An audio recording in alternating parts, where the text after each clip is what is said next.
All right. Hello, everyone. Thank you once again for tuning in to the Rad Movement on YouTube. It is I, Robbie Rapole. With me today, I have the wonderful, lovely Holly Huston. She is, kind of local tattooer to me, an hour or so away. We met through conventions and things and stuff. And she is actually enrolled in the Rad Academy, powered by the Magical Motherfucker Method. And so she's starting her own podcast journey. You've started already, right? Yeah, I'm still in the process of building the content for the launch. Okay. But I've done a lot of filming, so. Okay, cool. Almost ready to launch. So so we're going to talk about that. We're going to talk about life. We're going to talk about things. So stay tuned. Yeah. Here we are. Man. So how long have you been tattooing? I've been tattooing for 6 years. Okay. And how did you get into it? I started as a body piercer first. So I've been piercing for 13. Okay. Tattooing for 6. How old are you? 30. Oh, okay. You look younger. I was like, you did something for 13 years already? Damn, dog. Yeah. How'd you get into body piercing? I started body piercing, just like going in and getting piercings myself. Mm-hmm. And then I was like, oh, this is kind of cool. This is kind of neat, being in a tattoo shop. So then I was like, hey, I can do this. This is easy. Okay. And then I started talking to people and I was like, hey, how do I start, as a body piercer? How do I learn? And just kind of went from there. And then eventually it led into tattooing. Huh. So, side note, for anyone watching, if you wondered how to get into the tattoo and piercing world, that's it. One of the best ways that I've found, go get tattooed by the people that you want to learn from. Go to the environments where you can learn from these people, and ask fucking questions. And do your research too, because a lot of people will take your money and then they don't necessarily want to give you the proper training. Yeah, because that's another thing about apprenticeships. They can cost money. They can be free. They can cost money. It depends on the structure. I gave away a lot of apprenticeships in my time. Now, if you don't have $50K up front, paid in full, you don't learn how to tattoo from me. My time is way more valuable as I've gotten older, having the baby. If I'm going to take time away from my family to give to you, you've got to give me something to make my time investment worth it. Absolutely. That's a little bit on tattoo apprenticeship, body piercing apprenticeship, so on and so forth. But tattooing can become like your whole identity. And it's funny, I was just on a coaching call earlier with someone and he asked me, like, how do you not let it become your whole identity? Because he noticed on my live videos that I'll like be talking about some really vulnerable shit and then somebody will be like, oh, what about this tattoo? And he said he noticed I switch.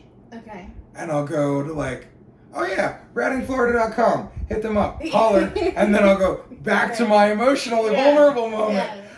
But I've been doing this almost 30 years, and like, I remember being mad at the tattoo chair because I fucking lived in it.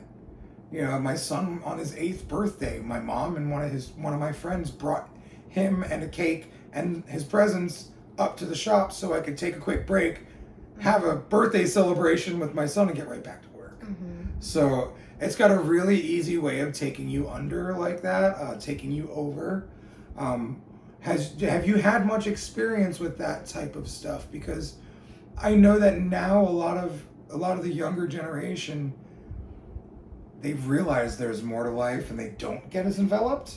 So I wonder what's your experience with getting overly enveloped in the tattoo world?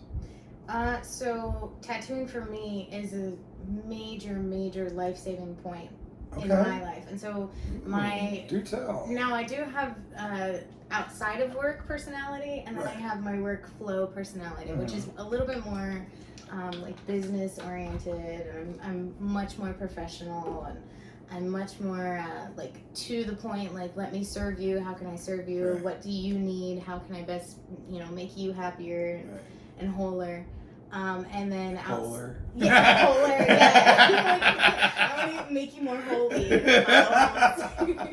So, and then I have the outside of work personality, which is a little bit more chill.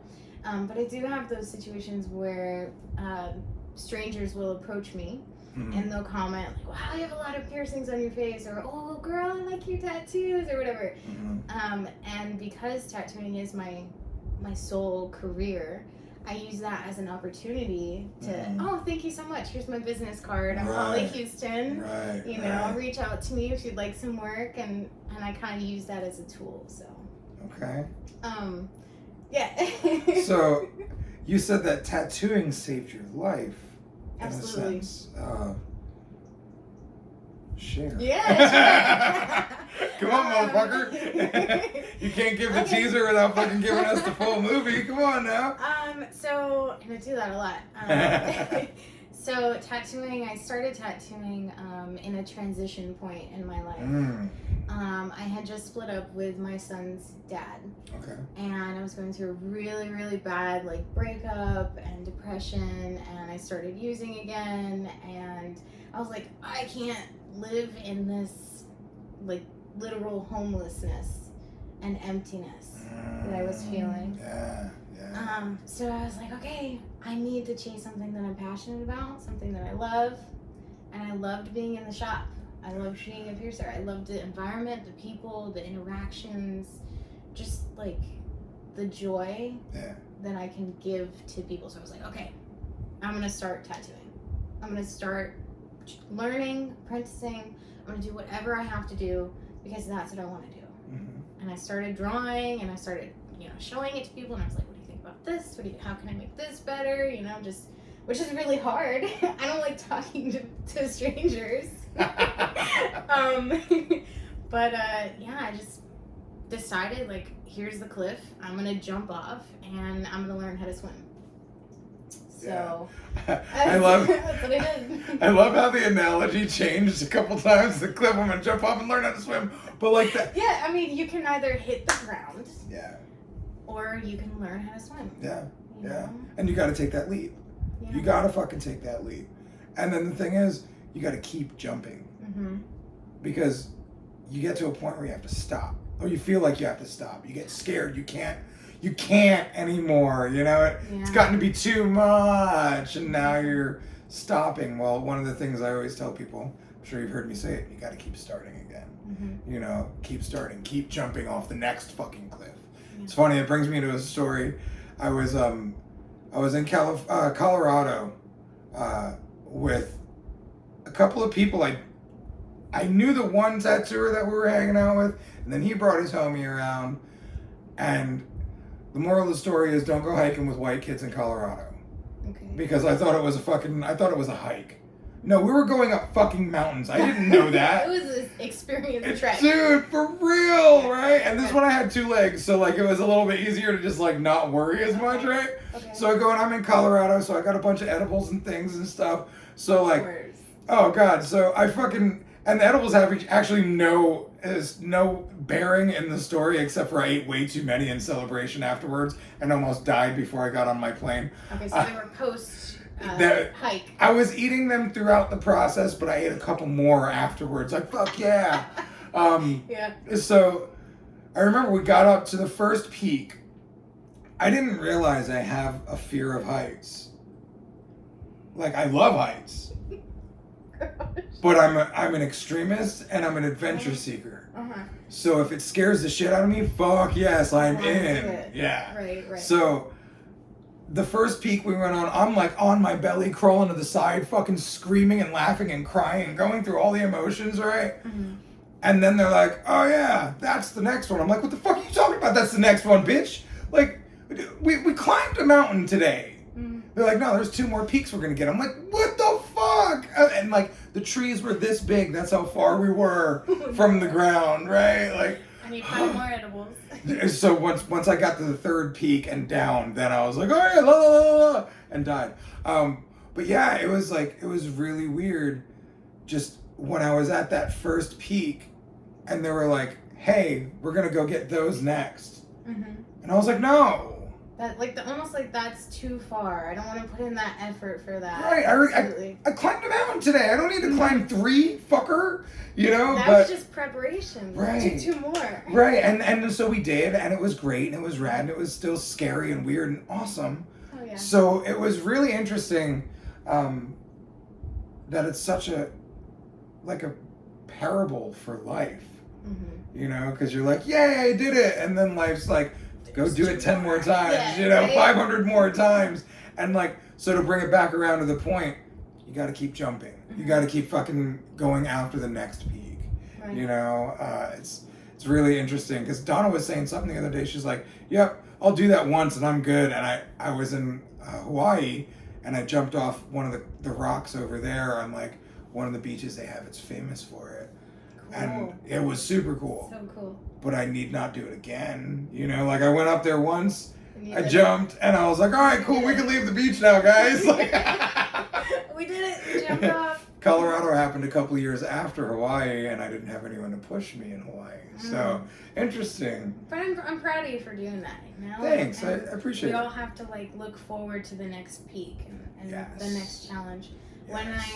When I messaged you in regards to the rad movement and finding out more about that, you said, well, you know, this is for a certain type of personality, a certain type of person, and how I can guide them and coach them through certain things. And I said, well, here I am treading water, trying not to drown here. I'm just treading water, and I want to be doing laps, like I want to be swimming in it. Yeah. Because I just jumped off this big peak, the podcast, the show, and now I need to know how to move forward in that. Right. I need to learn how to accept myself. So, thank you for doing the Rad movement. Hey, man, thank you. Yeah, so you're referring to the Rad Academy, right? Yeah, sorry. Yeah. No, because so the Rad movement is like what started it all, right? And the Rad Academy is my first foray into, to make it simple, charging people money to fucking coach them. And that was huge for me, and I've talked about that in class a number of times. Yeah.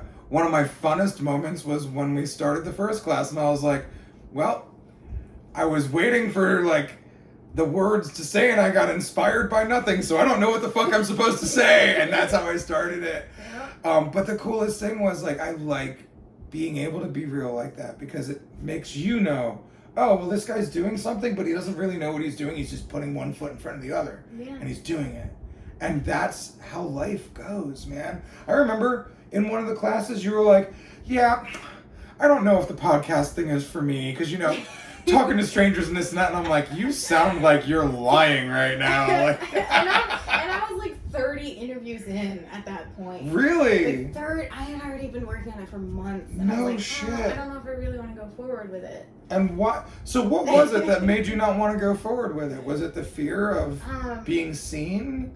The fear of being seen as a fraud, or, you know, them seeing all your vulnerabilities, or? No, I'm totally open to, I mean, I've been through so many trials in life to this point where I'm like, I don't really care if somebody's like, she's gonna fuck up, or she's doing something and wasting her time. It's not gonna get her anywhere. I don't care if they feel like that, because I actually believe in myself. Now, the reason why I was like, okay, well, maybe I don't want to do the show anymore is because I had just lost my job.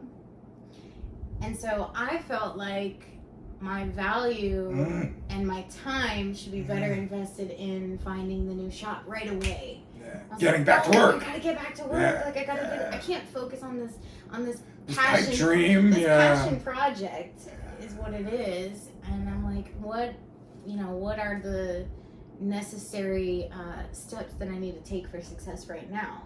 And the podcast isn't that. It's just a passion project. But I still gotta pay my bills. I still gotta work. Right. So that's why I was like, let me put that on hold for a little bit. And then the neles week, I came back on the show and I was like, no, fuck that. I'm doing it. Dude, I'm so glad you did, man. Because like Les Brown, he's a motivational speaker, and one of the things that always hits me, he says, when you go to the cemetery, and if you listen, you can hear all the ideas that people never acted on screaming, why did you let me die? Yeah. I never want the things that I need to do ever in life or death screaming, why did you let me die? Yeah. And the way he tells it is so theatrical. Uh-huh. Oh, man. But, like, seriously, it's like, I don't want my ideas to die. Look at what we've already seen you accomplish in 7 weeks of the Magical Motherfucker class. You know what I'm saying? Like, I just got off a phone call with a kid today, a coaching call. He purchased a one-on-one call from me. And during and after, he told me, man, I've been to therapy, I've been to outpatient, like I've done a lot of things. And I've never felt like I'm fucking ready after the way I have after talking to you for an hour and a half. Aww, I was like, so shit. good. That's so good. So if I hadn't done this, people wouldn't be living to their best, potential, their highest potential, their best selves. I had my first life coach I ever hired. He made me tell him, what do people tell me about what I do for them? Okay. And I was like, well, the most powerful thing people tell me is you saved my life. And then he reframed it for me. He goes, so if you don't do this, people are going to die. Well, talk about pressure. Dude. Like, fuck. Oh and God. It still took like 3-4 years for me to actually do it, you know? But I kept doing the rad movement stuff, and I've been nurturing the platform, but I had to fucking jump finally. Good job. Hey, thanks, man. Yeah, so I'm glad you jumped, and I'm glad you got to another fucking ledge and jumped again. Fuck yeah. Because you've been out of work now for a month and a half? It's been 6.5 weeks. Right. And you're not dead. But I'm still okay. You're not poor. You might have a little less money than you had before, but you're still not starving. It's really cool. Because I remember you talked about money issues in your brain, the relationship with money. So the week that I got fired was the week that I signed a new lease for a new apartment to move 10 minutes from my job. When before I was driving an hour one way. Yeah. So 2 hours every day to get to work. And so I was like, I gotta move closer so that I can work more. Because I gotta be there more because I want to be closer to, I drive a Mustang and it takes a lot of premium gas and it takes a lot of gas and it's an hour. The universe was talking different, dog. Right? So the same week I got fired was the week that I had just signed the lease on the new apartment. My son's birthday was that weekend. After, it all just kind of lined up. It was like, okay, you're doing good, great. Here's some shit. But then you fucking jumped head first and signed up with the Magical Motherfucker program. I did. And that depleted your funds. You were already out of a job when you signed up. Yep. So you really, really, well, you said it a number of times, you like the pain part. I do. You put yourself through that because it's kind of an enjoyment. Knowing that if it hurts so bad, something good's on the other side, right?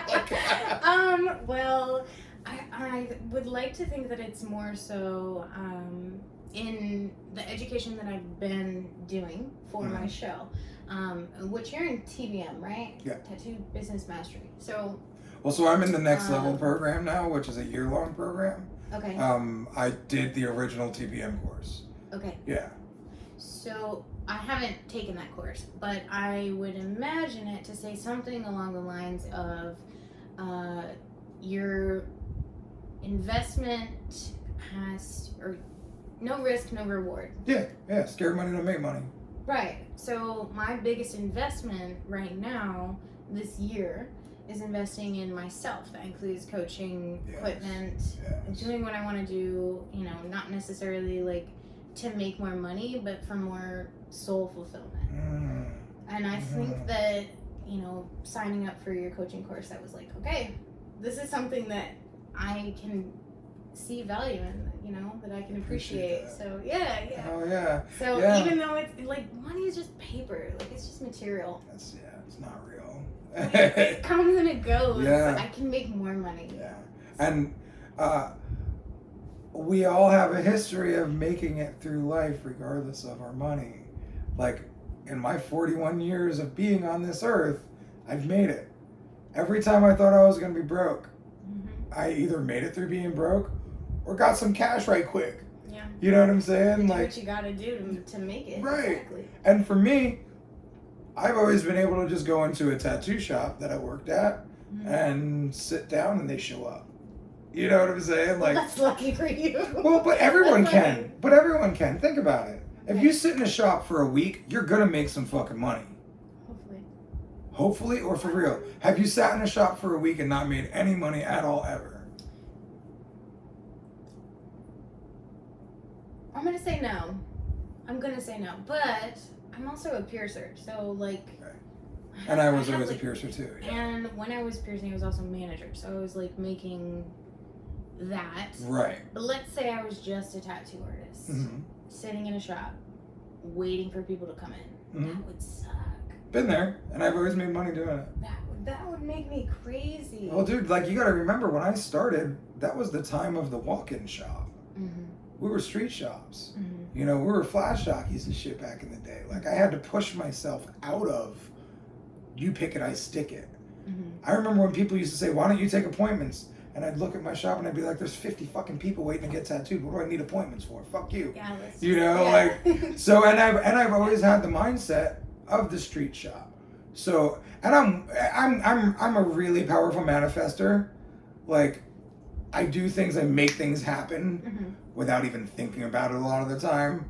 So it would be, oh, well, I'm going to go make money. And then it would happen. And then it comes you to, know? Yeah. Even when I was going through one of the worst relationships with money part of my life after my second divorce, there was a lot of money mishandling there. There was a lot of weird shit going on with the money. And I would make a lot of money, but I never saw the money. So it really fucked up my relationship with money. But then when I got out of that relationship, I remember one of my homies that was at the shop I was at, he's like, man, the shop's like an ATM, dude.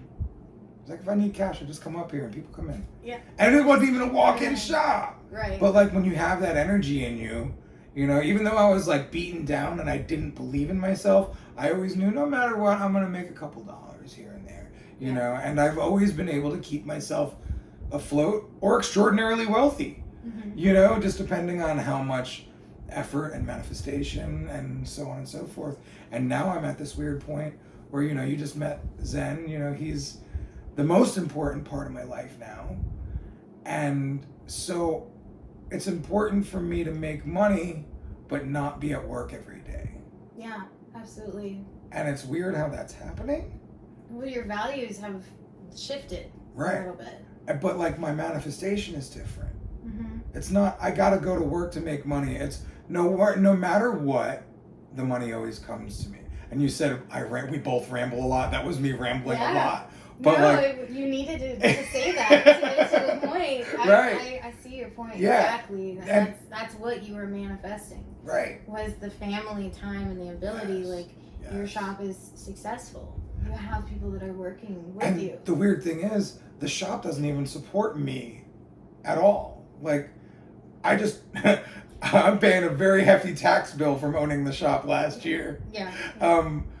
But the beautiful thing is, I have these things that it works. You know, like my RV caught on fire, the electrical did, and I got 3 times what I fucking paid for it from insurance, you know, and I've got other investments and things to come up, and then the coaching stuff that provides finances, and just no matter what, I'm always good. Yeah. I'm always supported. And like, it's the belief that you have. Right. And powerful. And even if you don't have a belief, the universe is always rigged in your favor. It is all rigged in your favor. It's all working for you. You just gotta jump. Right. Right. And you know, I choose to live in a nice lifestyle, so it always works for me. But if you want to live bare minimum, the universe will provide that. Yeah. You know, like no matter what you need, the universe provides. Yeah. And it's really interesting to see that. And especially now I'm like toying with ideas of making larger scaled businesses, because I own the one shop. I want to own 5 or more. You know, I want to make, and the cool thing is I love the idea of the amount of people that work in the studio that are supporting themselves and or their families from what they make in the shop. that like is probably one of the coolest things for me anymore. Yeah. It used to be like I wanted to be like well known and rich and famous, and now I'm like, man, it's so cool to know that this crazy idea turned into this. You know, what started with bong rips on my buddy's couch is now this. Well, the power of like the not entitlement, but like that power for you to be in that position to offer that to people. Right. It's so nice. It's good, yeah. It really is, and it's not like gross power. You know, you know what I'm saying? It's not gross. You know the gross power that we can get into. Like, you know, ugh, that feels gross. Why am I being so nice? Like this is like true love power. Like fuck yeah, this is beautiful. I thought I started this to make money, but actually, it's really nice seeing like people's lives change from artists to clients. You know, like my one guy, Bill, man, I remember working with him, and he didn't have a car or a license or nothing. And now this dude, he got his dream car, and he fucking he's able to do things. Like his landlord just turned crackhead, so he was able to just move into a new place without even fucking worrying about it in this weird economy we have with housing right now. Yeah. So like, yeah, it's been really cool just to see the people grow and to grow with them. That's one of the cooler things, growing with them, you know. Losing staff, gaining staff, losing my temper, you know, readjusting, learning that that's not okay, you know, fucking acting as the human I want to be rather than the human that, or acting as the human I need to be. Not others instead of like the person that you want to react so quickly. That's a maturity level, like really, that's like a soul maturity point. And we need that. Yeah. We need that shit, man. And you know, back to the pain stuff. That was one that was if I remember on the first call. Back to the pain. You were like, I'm seeking the pain right now. Yeah. And so I don't typically seek the pain. I usually push against it so much that it ends up hurting me more. So, you know, something to be learned there. And all right, well, maybe I need some fucking pain fertilizer. You know? Yeah. And if you want to like look into the whole root system of really why people, myself in that scenario, why I feel that way. I mean, everything goes back to like your childhood and how you were raised and all that, right? Yeah, absolutely. And so for me, it's like if everything is fine and everything is going smoothly, then I'm stagnant. It's still water. You know? So something needs to happen, something needs to change, and it needs to hurt so that I can learn from it, so that I can grow. You know? So it's funny, I was just on the phone with a friend of mine the other day, and he was telling me about this study with lab rats where they were given, so it was a couple different like control options. One of them was giving them pleasure with no pain consequence, and they would seek pleasure until they died from it. And then, you know, having the pleasure and then having to seek the pain afterwards. But then, when they put the pain before the pleasure, they didn't want the pleasure as much. They would still go for the fucking pleasure. They still did. They would still go for the pleasure. Okay. Because they didn't care about the pain because they were trying to get their reward. Because we're wired to need the balance. You know, you'll die with too much good. Right. But look at that as an ethereal sense. You'll die. You'll get stagnant. You'll get fucking bored. Yeah. You won't know how to fucking appreciate how good life is because it's always so fucking good that it's not even like, you don't even realize anymore. You just get bored with it. Yeah. Like eating pizza every fucking day gets tiring. I fucking crave healthy food after eating like shit for too long, you know? Like, even if I enjoy the taste of that stuff, you know, like... Your body needs the change. Yes. Yeah. You need to balance it all out. So that pain is a real thing, man. Yeah. Like, it's a real fucking thing, and it's a reward in itself. Because when you get through the pain, you're like, whoa, I did that. It was worth it. How did I make it? Dude, it's funny, one of my favorite times in Indiana was after the second divorce.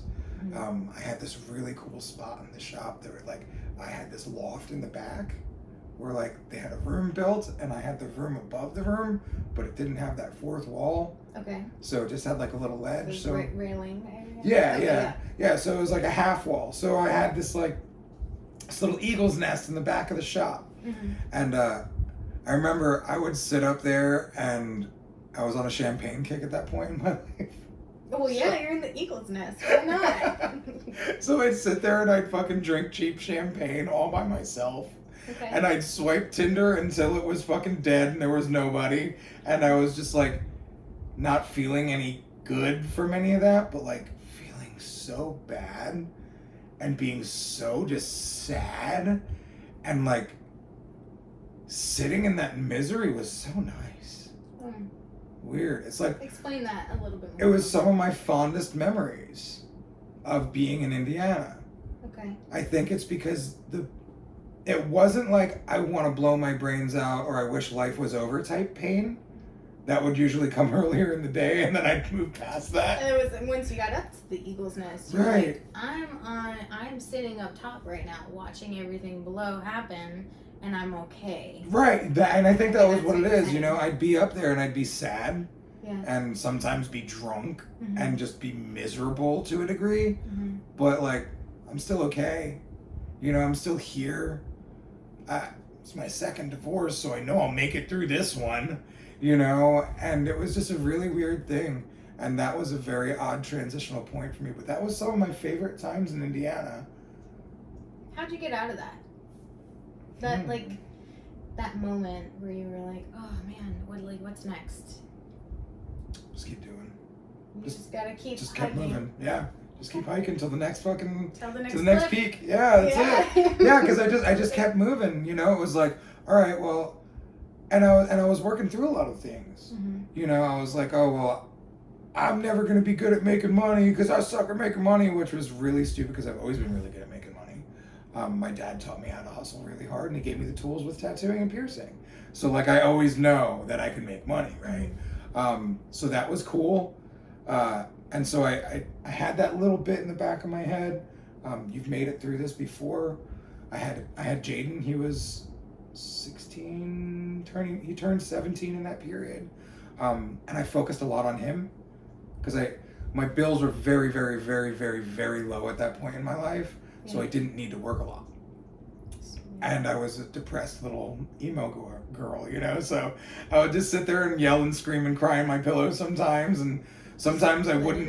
Yeah, sometimes I wouldn't, like, I would do a yoga for the day and that was the only thing I did. You know, or I would go to the gym for the day and that was the only thing I did. Mm-hmm. So I would try to do like one positive thing a day. And then sometimes I'd go to the gym and work, you know, like. And that's like sometimes when you feel like you're at a low point, yeah, or like you're stagnant, just physically moving your body makes a difference. Like getting up out of bed to shower, yeah, and then coming back in and not sitting on the bed in your towel for like an hour, scrolling through Instagram or whatever. Right. You're like, fuck, what do I fucking do? Right. Like, just make the fucking bed. Right. Get right. dressed. Do go brush things. Your teeth. Yeah. Go do it. Do the fucking yoga. Yeah. One little thing at a time. Right. Absolutely. And that's what it was. I just did one thing at a time, really. You know, I reconnected with my son, Jaden, because I was traveling a lot at that point in my life. Mm-hmm. And so now he's at home, I'm at home. There's no other person there to take up anybody's time or attention. Right. So I just nurtured our relationship even more. Because his first mom, his biological mom, she's great now, but she went through drugs and prison for most of his life. Yeah. So like, I've always been his constant. So it was kind of like, he's always like kind of been either an anchor or the balloon, right? Either the anchor to keep me grounded or the balloon to fucking bring me up. Right. So like he's always been there and I've always been there for him. So we got to learn and grow together at that point. And then like I traveled a lot still, but not as much. And I would always like, I would always like talk to I would always talk to Jaden about like, hey man, are you cool if I take this trip and whatnot, you know? And so like it was a different thing. It was a different time. I busied my brain with taking care of myself, loving Jaden, rekindling that relationship, rebuilding that relationship even stronger. I traveled around a little bit here and there. Sounds like you had time to I really did. focus on your core values, which was Right. your family. Right, I really did, yeah, and it was cool. And like, but I also had time to fuck off. I'd meet a chick on Instagram and be like, all right, Jaden, I'm gonna go to this state and tattoo here and see this person, and then I'll be back. And so, like, dude, Donna started as somebody like that. Yeah. And here we are now, so. And it was timing that you guys met, and you have this beautiful, beautiful little baby boy, and this beautiful home, and like, it's working out. It is, and it's been a weird journey, but yeah, I just kept moving. I had people in my life that believed in me, and that was a big thing. The dude that owned the shop, Icky, yo, I love that guy. He's oh God, yeah, absolutely, man. He was there for me in any regard that I needed emotionally. He taught me a lesson that was really cool. He goes, all right, bro, I know you're in this fucking money pickle, so I'm not going to take any money from you for a while. And one night very generous. Yeah. And one night, I was like, bro, I don't want to take advantage of this situation. And he goes, well, don't. Well, don't, then. He didn't. Here it is. Right, yeah. He didn't, right? Like, he created boundaries by telling me, create the fucking boundary and don't cross it, dickhead. Yeah. And so when I got to a point where I felt emotionally comfortable, I was like, hey man, let's revisit me giving you money. What percentage you want now? Yeah. And like, he was always so good with that. Yeah. He coached you in that moment. Like, that's absolutely a coachable moment. And we used to go to the bar together a lot. So like, he would just like shine the light on me. Yeah. At the table when we're fucking sipping. Mm-hmm. And I'm like, you see me like this? Oh, that's cool. And he's like, yeah, dude, you're fucking amazing. And I'm like, and it fucked with my brain because I think he's amazing. Mm-hmm. So now if somebody that I think is amazing is telling me I'm amazing, bitch, why aren't you listening? Well, I mean, is that a little bit of like feeling not so good yourself? Because you look up to them so much. Oh no, I felt like you're so freaking cool. How you can't tell me I'm shit because you're so cool. Like, no, it was dimming your own light.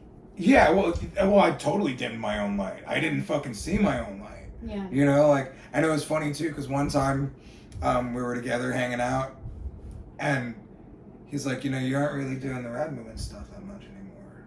And I'm like, yeah, I know. I'm kind of like going away from you. He's like, don't do that. Mm-hmm. I was like, oh. So, like, not only did he tell me when I'm doing great and who I am, he also said, remember who the fuck you are and keep doing great. Yeah, he brought you back to it. Yeah, because it's, as you know, it's hard. Yeah. It's hard to continually put yourself out there.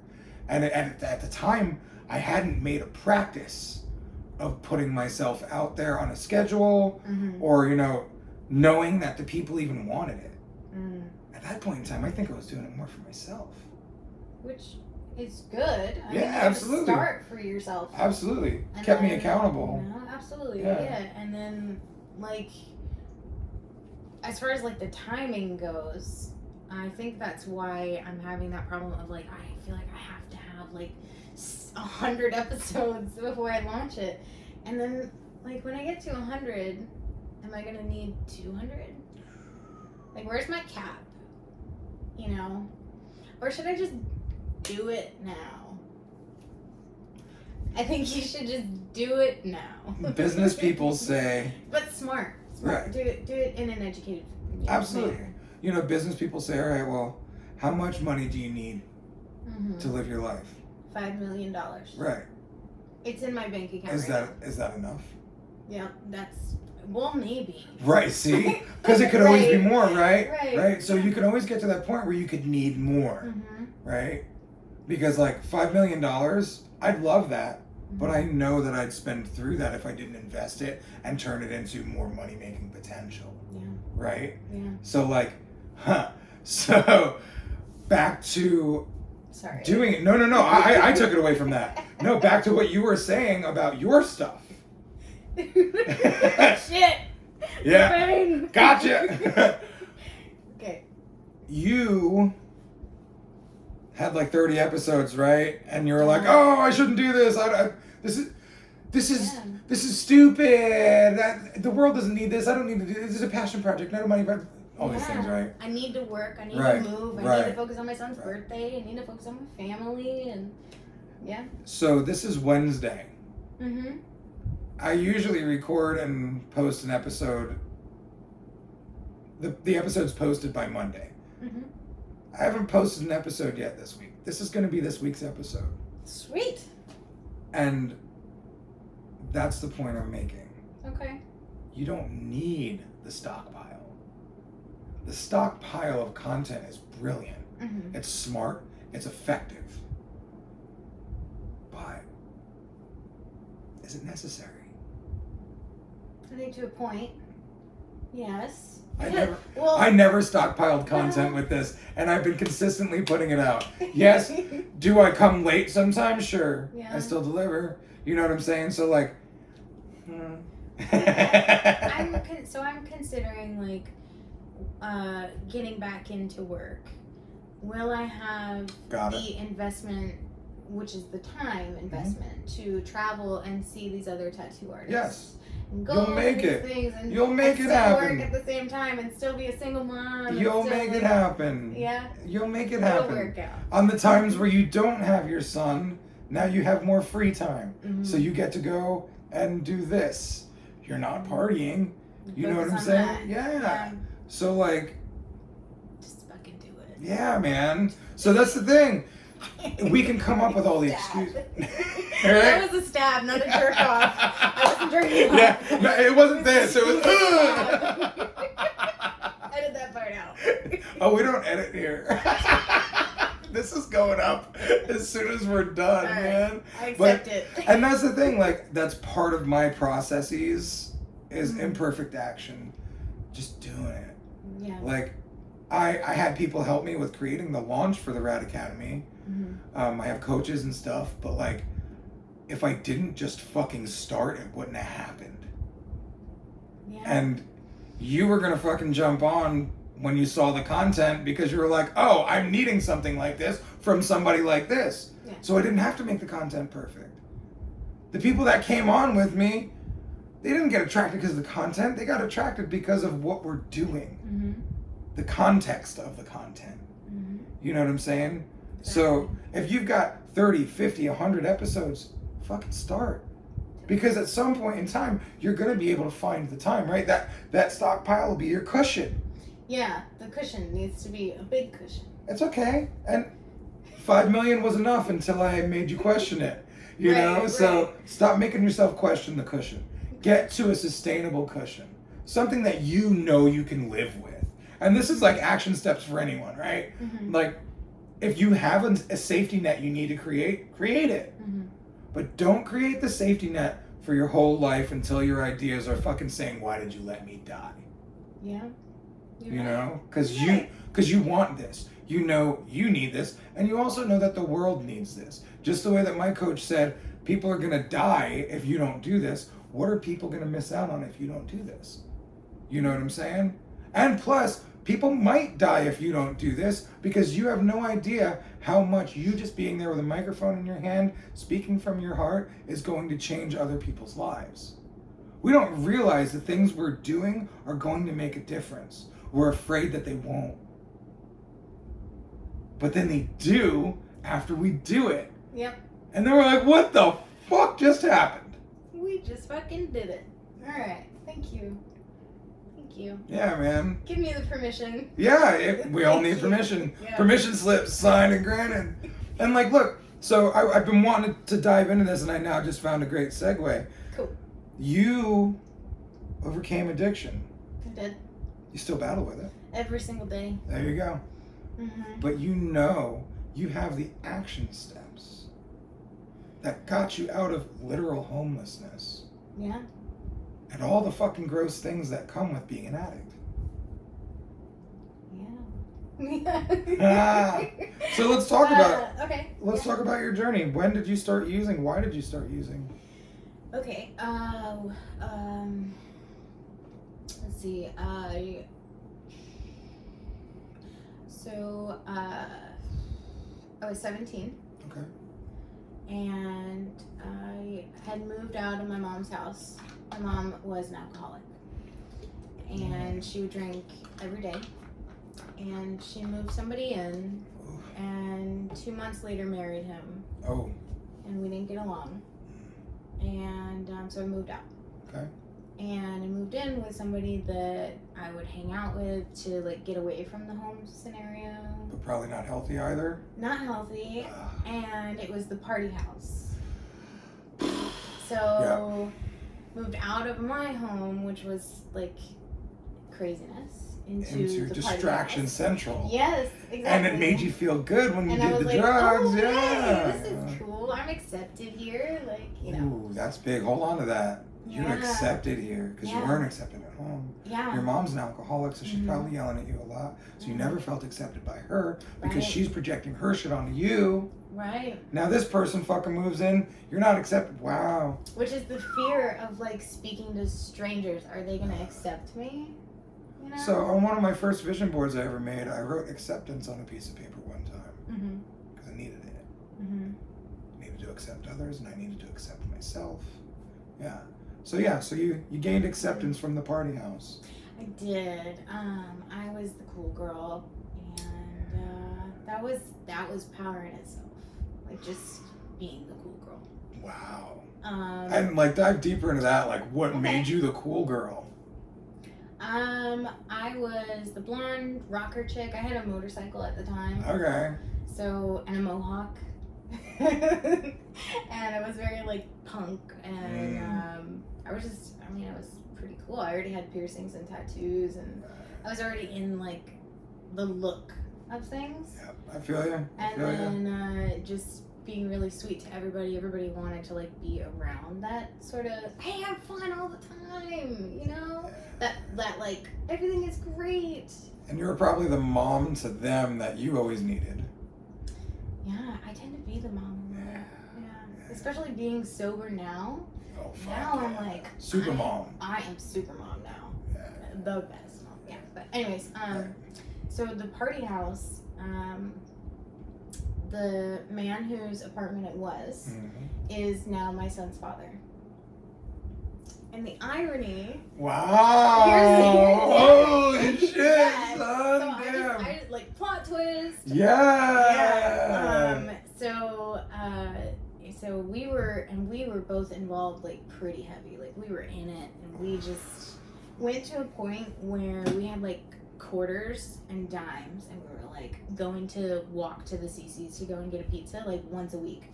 And that was the day a week that we ate so that we could use the rest of our money to get fucked up. Damn. Yeah. And so that's... Wow. So was it a drug of choice or was it just anything? For me, it was anything I could get my hands on. Anything that... Hold in the mind? Anything that I could kind of like sweet talk or persuade my way into. Using girl powers. Yeah. I'm very like strong, feminine, like. And that shit. That's probably why you have a hard time being the quote unquote cute girl. Because you used it so much. So much, yeah, absolutely. Oh, so you don't even fucking want to use that as value now. No, I want people to see who I like. Yeah. I want still recognize I'm cute. Right. I accept You and should. I understand Right. I am cute. Right. But there's more than the shell. Yeah. You know, there's something inside of the shell. Well, when you're 90, cute ain't gonna be there the same way no more. Right. Yeah. And our careers are image based. 100%. It's all about the image. And for tattooer men, you can weigh 600 pounds and still have the finest girl in the room by your side. If you're a tattoo artist. If you're a tattooer female, yeah, it's a different story. You're held to a different beauty standard. Yeah. Guys can be gross and still have beautiful people with them. But if you're a gross girl in the tattoo industry, it's less attractive. Yeah. Like, and these aren't my rules, it's just what I've noticed over the years. This is true. Yeah. So, okay, so you've Sorry. used that. No, we both fucking We're like pull making up. breakthroughs here. Yes. I love it.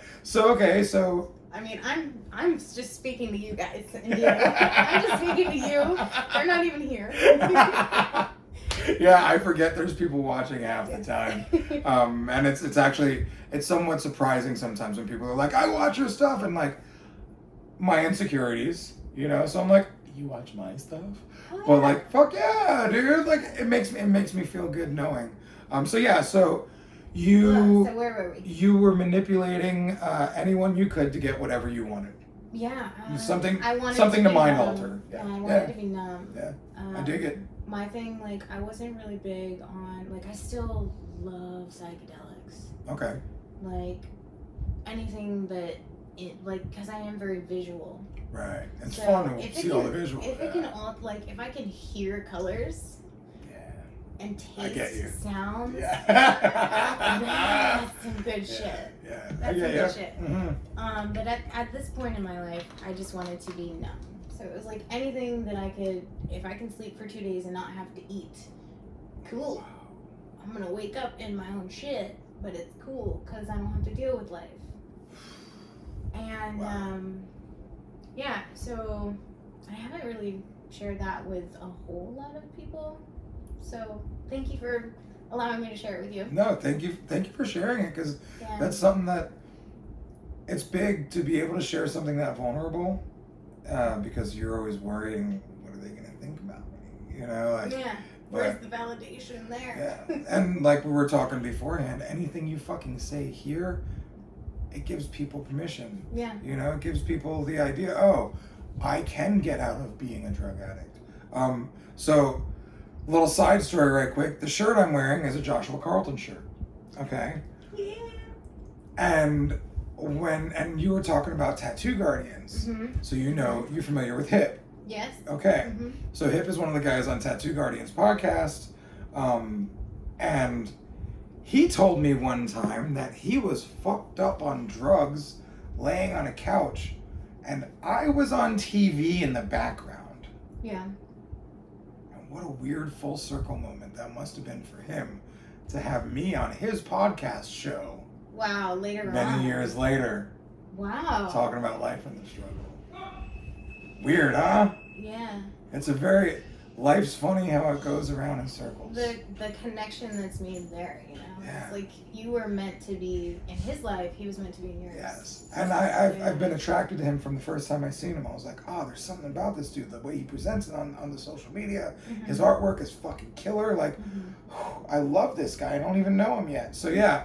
So there you go. He Yeah. was like fucked up on the couch and he was like, man, this Robbie guy, I'm going to meet him and we're going to have a relationship one day. Well, and the funny thing is, he was like, man, I didn't even fucking pay attention to what was going on that fucking TV because I was just fucked up thinking about who I could rob to get a fucking score. I was like, damn, dog. But he remembered. He remembered, yeah. it, That's the thing, he recalled which is, his brain was saying, Right. like, oh, this is Yeah. of importance. And when I was on the Tattoo Guardians podcast, I was going through a really hard time receiving. Mm-hmm. And that's why it's one of the main things I try to bring in other ones' lives when coming to coaching. Because, like, receiving is huge. Yeah. Receiving the fact that you are the cute girl that is doing the thing. Receiving that I am the wonderful fucking human that I am. Right. Even though I've done some less than wonderful things and quite bad things. You know, like, you have to accept and receive. So that was a really cool thing. So yeah, back to you. That was good. Yeah. That was So good. I like the shirt. Thanks, yeah, Josh. yeah, right. So and then when I was on their podcast, like, Josh was like, dude, I fucking told Matt, like, you're the guy. We need to have you on here. Your name has come up more than anyone's name has come up, and I'm like, how do you feel about that? Is Dude, that overwhelming? not anymore. It feels really great now. Yeah. But You like, learn to receive that. right, of course, because like, dude, I remember buying Joshua Carlton machines Mm-hmm. like 15 years ago, Mm-hmm. and thinking it was gonna make me tattoo like him. Yeah. But all tattooers do that. Right, I right. think that's part of your Part of the journey. Your non-official apprenticeship is like learning Yeah. that just because you have that pneuma Doesn't mean it makes you better. can do it. Absolutely. And so like, Yeah, go on. it was really cool that I saw, like, he was saying such good things about me when years prior, I thought I was going to get his juju just by buying his machine. So it's a nice full circle moment there. You know, and learning to receive that. Yeah. I've had so many artists. I had a guy, I did a tattoo on his head, won an award, and he's like, I'm buying your fucking setup right now. And I'm like, cool, dog. Hell yeah. I tell him I sent you, but it's not going to make you tattoo the way I tattoo, because I had to do so much to get here, you know? So, interesting stuff. So, yeah, back to you sleeping and waking up in your own shit. Well, you still have to learn from, like, you can purchase Joshua Carlton's DVDs and all that. Right. And you can use that as a tool Right, and learn absolutely. from it. Right. But it's up to you whether you want to pressure yourself and go through the pain and put in the hours, do the push-ups. Do the push-up. Do that. Learn Yeah. how to do these techniques. Yeah, because just buying the video or the machines doesn't it's not doing the push-ups for you. Do the push-ups. Yeah, you got to do the push-ups. Bitch. So you did the push-ups. So I did a lot of push-ups. And the reason why the hip thing got brought up is because he's talked about shooting heroin in his dick and being in his own shit and piss and stuff. Mm-hmm. So when you said, you know, waking up in my own shit, I was like, oh, hip. Mm-hmm. So that's what made me tell that story. So you're just trying to fucking fall asleep. Just trying to be numb. Just trying to speed up life without the pain. Because I dropped out of school. Okay. I dropped out of high school and got a motorcycle, and I was working at a dog kennel, and I was literally picking up shit for a living. And I was like, I want to do body piercings, but I don't know if I can do it. I don't know. They seem cool, but like whatever. All the things that we do to ourselves, and I'm familiar with your process a little bit because I see how you like this. You're like, yes, and then you step in your way, and then you're like, yes. You know, we all do that. So, yeah, I see your process. I got you. So, making the money, like, picking up shit so I can get shit-faced. Like, that's what I like to say. Damn. Yeah. So, anyways, we ended up, like, getting to that point of, like, quarters, dimes, you know, scrounging up, like, change, and, like, walking around the parking lot so we could pick up some change, and then like going to the neighbors and just doing stupid shit. And I was like, we can't do this anymore. Fuck. And so him and I, my son's dad and I, we cut everybody off. No more coming over. We're changing the locks, turning off the phones, and we're gonna get sober. Okay. We're gonna fucking do it. Okay. Because I got you, you got me, we can fucking do it together. Right. Alone, we can't fucking do it, but together we can do it. Okay. So that was like numbers. That was a really, really beautiful moment for me to have, like that security, and somebody else put their faith in me to like help them, and I could help them. They could help me. Like it was a big. I just think it's interesting that you put gaining security and strength from knowing that you were helping somebody first. Yeah. It wasn't about you. It was about them first, and then you Did I came say it out. that way? Yeah, yeah. Super mom. Right? Yeah. Being the mom you never had. Well, so my mom and I have a great relationship now. At the time, yeah. At the time, it was terrible. Right. She is now sober. She doesn't drink anymore. Jaden's mom. Yeah, dude. Jaden's biological mom. It was funny. I just saw a post from her on Facebook today, and it was like a post from a post she had made prior, and it was like, yeah, I got fat bitches, but I also got sober. I got a great fucking man. I got 2 fucking jobs, and I got all this shit. Fuck y'all crack whores talking behind my back. I'm ahead of you. And I was like, damn, son. Like, she's like so strong now. Right. Oh yeah, and now she's like fucking almost bodybuilder status. She fucking murders the gym and stuff like crazy. And I'm proud of her because you know what? She got out of that stuff and she became a mom to Jaden. That's great. That I've always wanted to see her be. And it was really cool. So yeah, I understand that story to a degree. Yeah. So now, all right. So back to you and your son's dad. Yeah. Getting clean together. Yeah, and that was about a year. Okay. Like a total year of like just. No, it was a year of like ups and downs and in and outs, and it was like... So relapsing and getting clean again. And yeah, and we cut everybody out. So I was like, how do we still find somebody? Because, bitch, you know. Why? Come on. Why are we doing this to ourselves? Yeah. So yeah, I mean, moving forward, through trying to get sober, I was like, okay, I do want to do the body piercing. Okay. Like, I always felt this connection to physically release pain. I understand. Like suspension for sure. Yeah, that was huge for me there. Yeah. I believe that we hold emotional pockets. In our body. I can agree with that. And sometimes through the pain, the release of pain, it's like a healing, you know? I don't know if it's like the cortisol that's released and all that shit. There's got to be a scientific reason, something's happening. But the same, like, with crying. You always feel better after a good cry. Yeah. But those good cries kind of hurt. You know? It's like, oh, it's all my gross pain coming out. And then you're like, oh, I can breathe again. So relating the pain to not necessarily pleasure at that point, but more so release. Yeah. So I wanted to get stabbed. I wanted like a bunch of piercings and stuff. And I was like, okay, I'm getting piercings. I want to become a body piercer. And we started, doing really good, being sober again. And him and I, we fell in love with each other. Like, we loved harder than we loved the drugs, than being high. It was like another type of numb, like almost like a replacement numb. Yeah. And we moved, and things were going great, and we were planning to buy a house. We got engaged. He was working, I was working. I had started piercing, and I got pregnant with our son. That you named after Travis Barker. And I did. Yeah, he did.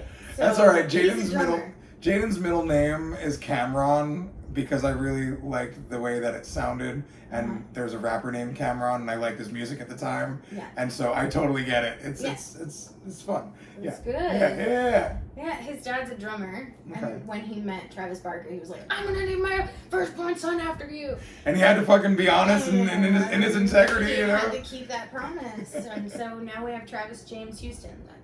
That's our son. That's awesome. Yeah. And then, we had our son, and about a year later, him and I split up, and that was the low point again, because I was like, that was the love of my life. We have a kid together. Your drug left. And I was like, no, yes, I can't be high anymore. Now I'm gonna fuck up again, right? Yeah, well now I don't have the numb. Not only do I not have my son's dad, he took our son with him because I got depressed. So now you got nothing. I was like, fuck. So I lost the house. He took the car. So houseless, carless. I was still working a job, but like not really making a whole lot of money. And I was like, fuck, let me get fucked up. Let me go down this drain. I fell down the drain, and he took me to court, and he didn't have anywhere to send the papers. Because you were going down the drain at the time. Because I was homeless, and he couldn't find me and all that. And yeah. Damn. So he was granted full rights to our son, which is another like reason to jump off that cliff, but not learn how to swim. Yeah, and hope you just die. Yeah. Oh, cool. I hope I fucking don't wake up from this jump. Okay, yeah. At that point, like, I had sunk in again, so I was like, I am shit. I don't deserve to be a mom. I don't deserve to be this. Like, I'm just using, and I'm just abusing myself and abusing everybody around me, blah, blah, blah. So I did that for a couple of months. And then I was like, wait. I can't live like this. I can't surf hop. Couch surf. I don't know why I said surf hop. Surf hop? Surf hop. I was like, I don't know what's... I want an ice pop. I was like, is she saying survive? Survive. Surf hop. And I walked into a shop. I knew one of the guys, and I said, hey, I have this equipment that I had from a shop that I worked as a body piercer. They wanted to teach me how to tattoo. I didn't give a shit about it. But I have this stuff now. Teach me how to tattoo, please. If you don't teach me, I'm going to go to the next shop. They're going to teach me. he said, well, I'm not going to teach you how to tattoo, but you can make some money working, you know, answering the phones and all that. And I was like, okay, great. I'm going to do it. And I didn't tell him. I was like, you probably don't want to hire me because I'm a piece of shit. And I'm going through a lot of shit. I might not even show up tomorrow. Damn. But I'm here right now. So tell me right now. Which is like, do it right now. Instant gratification. Yeah. Started working at that shop and then started learning how to tattoo. That's the full circle of tattooing saved me because it brought me out of that pit again. Huh. That was a really long story. No, man. The funny thing is, it was a really long story It because was. we started at the beginning of the episode talking about how tattoo saved you. Yeah. And now we just brought it full circle towards the end of the episode and gave insight onto what it really was. You know, and I love that because I've heard so many people tell stories or say tattooing saved my life. And you have no idea who could be watching and who could say, wow, I've been wanting to tattoo, but I'm a piece of shit and I'm afraid that they won't hire me and I might not show up. And you're giving people permission. You're signing permission slips all day long. You didn't realize it. So telling your story is so impactful, so powerful. This is shit people need to hear. You know, like, we don't need to go to school and learn reading, writing, arithmetic. We need to go to school and learn, like, how to manage our emotions and how to raise a family and, like, how to take care of ourselves, you know? So, like, this is the schooling that people don't get at school. And so how to find your passion and actually jump in and follow that. Yeah. You know? And it's still hard. Mm-hmm. You know, it's still hard. Just because you love what you do doesn't mean life's easy. You know, like, I've hated tattooing more than I can care to count. But I've loved it way more than I've ever hated it. You know? And I can always make an adjustment. Because if I hate tattooing, it's not tattooing I hate. It's the situation I'm in that I need to make the adjustments about. Yeah. It's my mindset. It's, you know, it's always something. Yeah. So, yeah, man. That you can do, and right. you always know it's going to be there. Right. Because you have that in your heart. Absolutely. And if you have that passion for whatever you want to do, fucking do it. Yeah. And it's funny because as we're sitting here, I'm like, wow, I'm that guy. I'm the guy I always wanted to be. Because I work 2 days a week or not. You know what I'm saying? You're doing it. And, like, I've always wanted to be the guy that didn't live for the day-to-day work. Yeah. I just wanted to be able to do what I want to do. And I pretty much am able to do that. Like, you saw the conversation we were having about Blink-182, you know, like, we explored 50 different options to get down into the Blink-182 concert. Then we almost turned it into a fucking investment opportunity. Right? You know? Yeah. Let's buy a ton of tickets and fucking sell them for 10 times the price later. Yeah. You know, like, and, like, I am doing that, you know, and, like, I don't have to be the guy that's like, oh, I'll go to the concert with you, even though I really don't want to. Like, I loved how you were like, oh, that's a good thought that you brought up when I was like, hey, in a fairy tale world, would you want me there? Because if she would have said yes, you know I'm going to be there. Yeah. But when she was like, nah, and then I was like, that's true. If I went wakeboarding, I don't need you there. Like, yeah, it's cool. It's so cool that you guys have that open communication where you can ask, like, what do you envision? Do you envision and do you need me there with you? Do you want me there with you? Or are you okay? Is this something that you want to do independently, you know? Well, you know, I think tattooing taught me a lot. She answered you honestly She without did. worrying about your response. Yeah, because she knows I don't fucking want to be there. She's like, I'm going to do what I want to do. Yeah. And he's going to be okay with it. That's trust. Yeah, dude, big time. Like, I just went to a fucking, to officiate a wedding in Ohio a couple weeks ago. Like, she didn't need to come with me. It would have cost more money and more bullshit to bring her and the baby and do all the things. And, like, I just went and I kind of took it as a little sabbatical from life. You know? Like, did a lot of fucking writing, which is something I don't usually have the space to do. So it was nice. And it's funny because, like, Donna will do things like go to a concert for herself. I'll do things like go to a Tony Robbins conference, and that's, like, Robbie time. And it's so hard to do shit like that. But, like, I guess I like the hard road, right? Yeah. You know? Like, yes. as much as I want... You gotta value yourself, too, Yeah, you know? yeah. And that's why I brought up wakeboarding with her, because it's like, that's my thing, man. That's what I do for fun. That's what I do for therapy. That's what I do for release. And then a new thing I've been doing is getting tattooed. It's new? It's a I've new heard thing. tattoos. Oh, let me see your new one. Oh, this On one, your- on the your Paul arm. Wall. Sweet. So yeah, I just got this one and this one within like a month of each other. Right. I got another right. tattoo appointment on this arm again, and I'm just gonna, and then I'm gonna have this arm started. So like, I'm in this. So that's why I say it's new. Okay. I want great tattoos finally. Okay. So it's new that I'm going to curate my art collection on my body as a grown-up with all the grown-up things. You know, I have a great network of artists. I'm willing to pay money for my tattoos. You know, I used to just always want to fucking trade dudes or like get it for free because I'm a tattooer, but like now I'm just like, no man, it's the experience I'm looking for, and it's the art that I want at the end of the day. And it's been really cool to like fall in. Oh yeah, and I started my back piece a couple months ago too, which the homie that's doing that, he's coming to Tampa, so I'm probably gonna get a session when he's in town. At the Tampa show. Maybe at the show, maybe not. Probably not at the show. Probably after, before I sign. Good reminder. I got to get a hold of him. Yeah. But yeah. So do you feel like you're? Sorry to cut you off. No. I was done there. I'm proud of you for getting your new tattoos, and it's interesting that you say you're like, I feel like I'm like, well, you didn't say this, but you're evolving on many levels right now. True. Yeah. And so the tattoos for you are the physical manifestation of your evolution. Absolutely. You're a new dad again. Yep. You're starting a new like channel with all this, new coaching, all this. Yeah. Time to remake the outside a little bit Yeah. and have fun with it. Right, and enjoy what I look like. You know what I'm saying? Like, I want my tattoos to look nice because like these young fucking tattooers all got good tattoos to start. Right. Sons of bitches, you know. Like, so you know, Yeah. I'm having fun with it. I really am, and it's been awesome. And so it's funny. This tattoo, I've been wanting this tattoo since I opened my first shop in 2014. Tell me about that one. So I was driving to work at the time, and it was one of my last days working there. The shop knew, I knew, everybody was cool with it.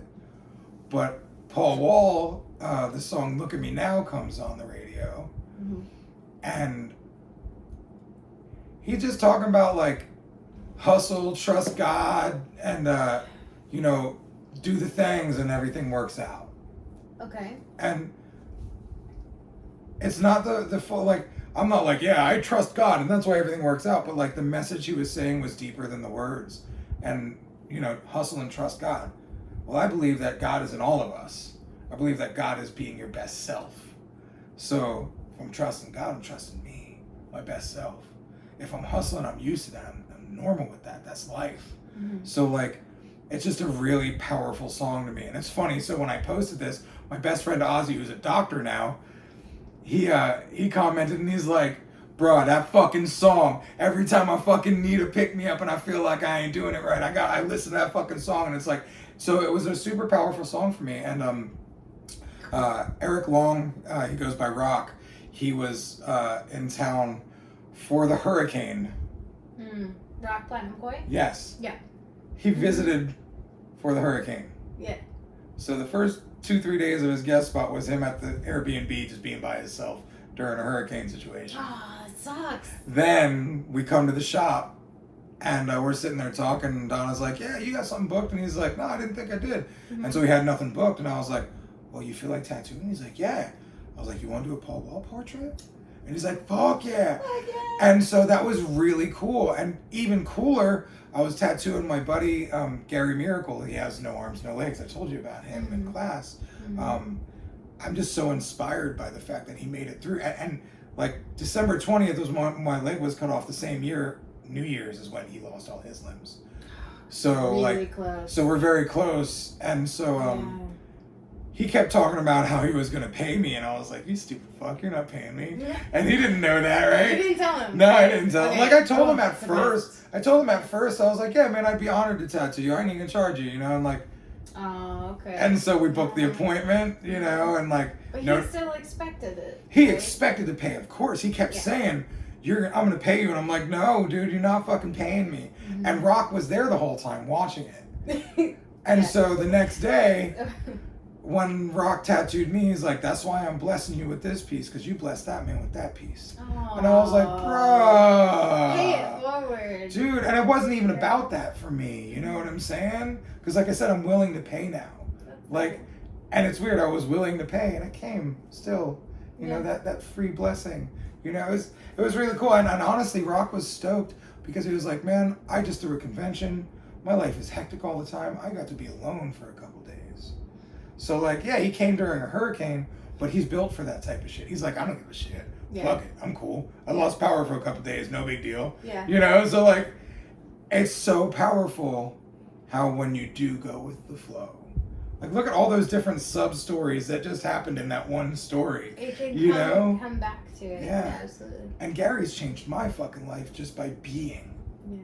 So the day I met him, I was really mad. I wanted to go to this wake surfing thing for amputees, and it was 3 hours away, and the baby had the worst night of sleep he ever had, and I got like 2-3 hours of sleep, and I was supposed to wake up at like 5 to drive over there. And me and Donna fought about it for like an hour because I wanted to go so bad, but like I knew she was right. Yeah, because you gotta... I can't die driving, you know? Like, that's not healthy, you know? So I was so mad, and like, and the way I justified it was like, I needed amputee time because amputees get me in my struggle, which is real, it's true, you know what I'm saying? Like, I can only understand your struggle as an addict to a degree, but if somebody else was an addict, they have lived that struggle. You know what I'm saying? So like, when you also put on your body parts, there's something different about that. There's a big connection that you guys have. Right. And especially since you were going through major surgeries, major life-changing events. Right. At the same time. Right. Yeah. So it was weird. What'd you end up doing for the wakeboarding thing? So we didn't go to the wake surfing thing. I didn't go. Rescheduling happened? So I just said, fuck it. Okay. Because it was an event that they throw every year. It's called Brave the Wave. They come out and they just help people do wake surfing. And it's an empowering thing, which it sparked me. Now I'm going to do a wakeboarding thing for amputees at my park that I go to in Orlando, OWC. Oh, yeah. Okay. I already reached out and they're in. So like, I took the model and I was like, I want to do this in a realm that feels great for me. So, so the fact that you didn't go kind of inspired you. Now you're going to do your own thing. Right. And well, and the fact that they even do it in the first place brought me the ideas. So, I was going to do a surfing thing at Typhoon Lagoon. That fell through. I'm going to do that at some point. But I like to, that amputee togetherness, the adaptive community is serious. Right. So I didn't get to go wake surfing. So we ended up going to the shop that day for a little bit, and fucking Gary is sitting there. Of course. In my studio. You didn't know he was going to be there. I had no fucking idea. And if you had gone, you wouldn't have I wouldn't have met him. See? That's so cool. And we go to the same place to get our legs done. Yeah. Oh, hell yeah. But we've never seen each other there. But he knew me from, I guess, seeing me on POA stuff, which is where we get our legs. Or he knew of me. And he's like, I know this is your shop. I've been dying to meet you. Oh, cool. And so then we met, and I was like, I love this man so much, you know, and it was so cool. And I didn't get to go wake surfing, but I got to spend time with one amputee that was so much more powerful than the other ones I probably would have spent time with that day. Yeah. So yeah. That's awesome. Yeah, Very cool. and like that's why I needed to tattoo Gary for free that day, because I was like, man, you don't even know how much you gave me just in one fucking meeting, you know. And look at all the good that comes back to me. Pay the load forward and it comes back. And you did our free love event with us, which was amazing. And I thought that was really cool how much you kept saying, I needed this today. I did. Yeah, absolutely. I'm not sure how to respond to you on that. But yes, it did mean a lot to me. What did you need? What did it give you that you needed? That's how you respond to that. Ooh, okay. Yeah, direct me, Robbie. Yeah, I got you, dog. I told you I'm good at directing a conversation. I needed to tattoo that day. Oh yeah, because you hadn't had a job at the time. Yeah, it was, and it was only a week. after I was fired. So it was like exactly 7 days. And you know, like, and I was like, oh, it's day 7. I need a tattoo. And you're on week 6.5 now, and you're like, okay, I don't feel that crazy anymore. But that first bit, you're like, the separating, And I agreed. You asked me to do the event before I lost my job. You're like, hey, come out and do this. And I was like, hell yeah, I'm gonna book it right now. I'll be there. Don't worry about it. Like, I already told them. I took the day off. I was like, I gotta go do this thing. It really means a lot to me. I'm gonna be there.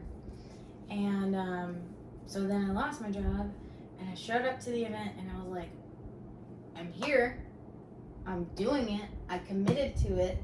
I'm gonna love it. I'm going to make other people feel great.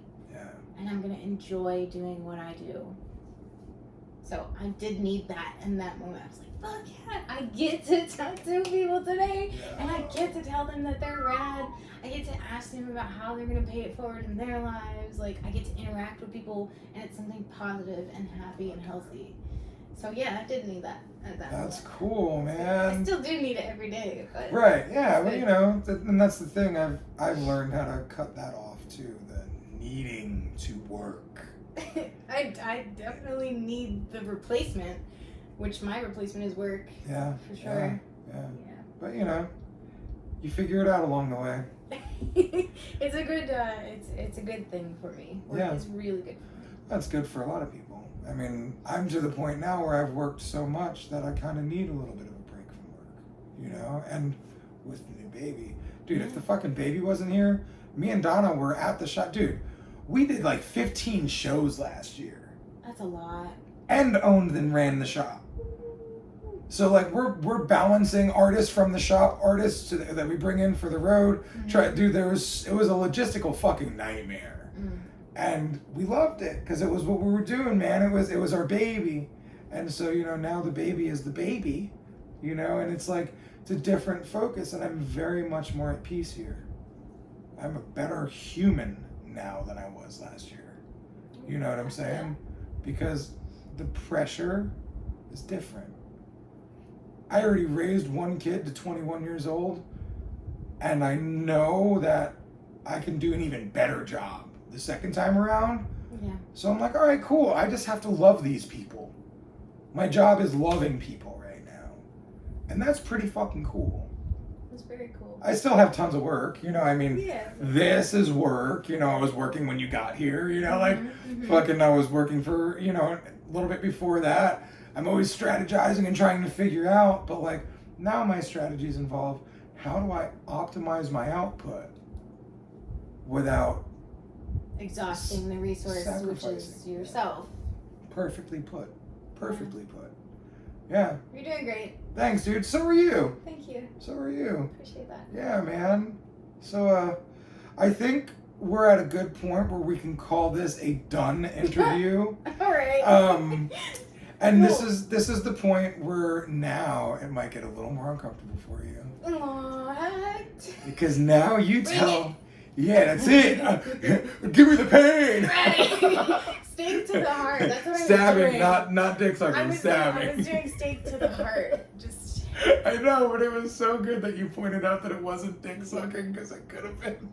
Well, you know what's great? Okay, so it's October and Halloween is in 19 days. Holy shit. So I brought my vampire fangs because I was like, maybe he's gonna do a Halloween thing. So I brought my fangs. So I think I'm thinking like stab to the heart for the steak. Yeah. And I just love doing this. Check out my OF page. Yeah, do you have one? No. Oh, okay. Dude, Donna had a OF and she killed it, dude. Yeah. So this is the point where you advertise everything, including an OF if you have one. I can't even wink. I know. You're like, ah. I can't wait. Is this a wink? Do you have to open your mouth when you wink though? That was creepy. The eye got big and you were like, what was the pain? The pain is talking about what you're doing. How do they find you? Any information you want to release about your podcast? Okay. You know, if they're interested in getting tattooed by you, and all the links to the things that people would watch this interview and be like, hey, I want to do things on her online, inline, in real life stuff. That is not pain at all. Okay, good. That's good. part of the pleasure. I love advertising for it. Oh, good. Most tattooers hate talking about themselves. So. No, I hate my voice, but I'll talk about what I do all day.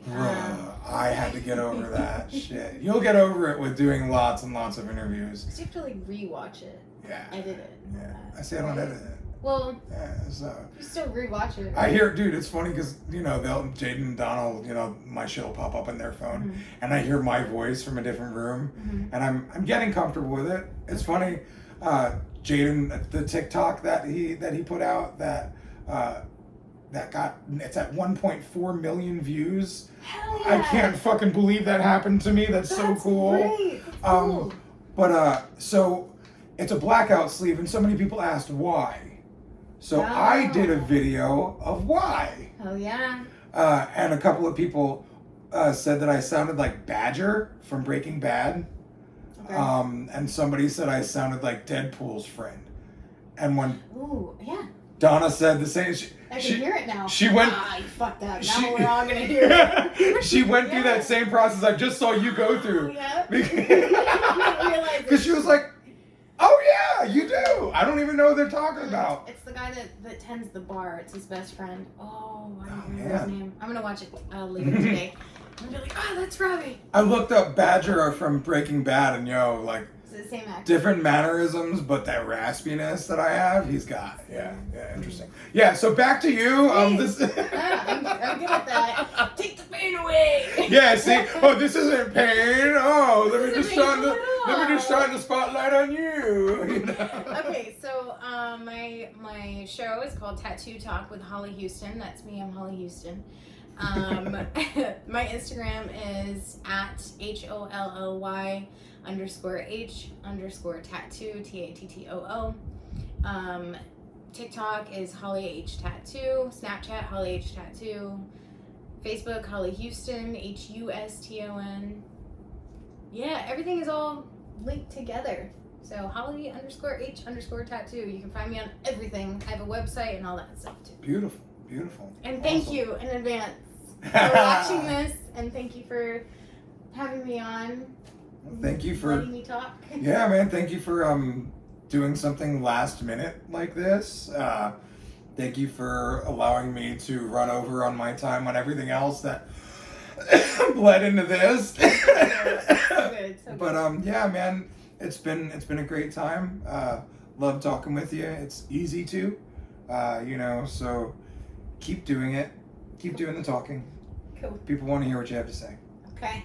You got a great story. Thanks. And you've overcome a ton of adversity. And that's the power and the strength that's going to keep pushing you forward. Yeah. So, thanks, man. All right, everyone. Thank you so much. You know the story.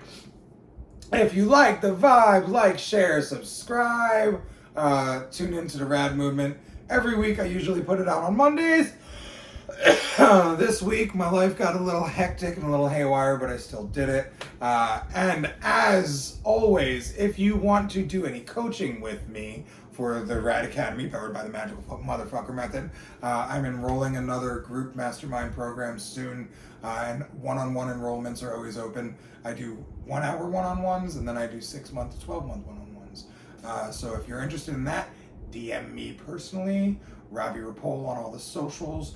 I don't really moderate the Rad Movement as much as I used to, but yeah. Love you guys. Thanks for tuning in. Appreciate y'all. See you next time.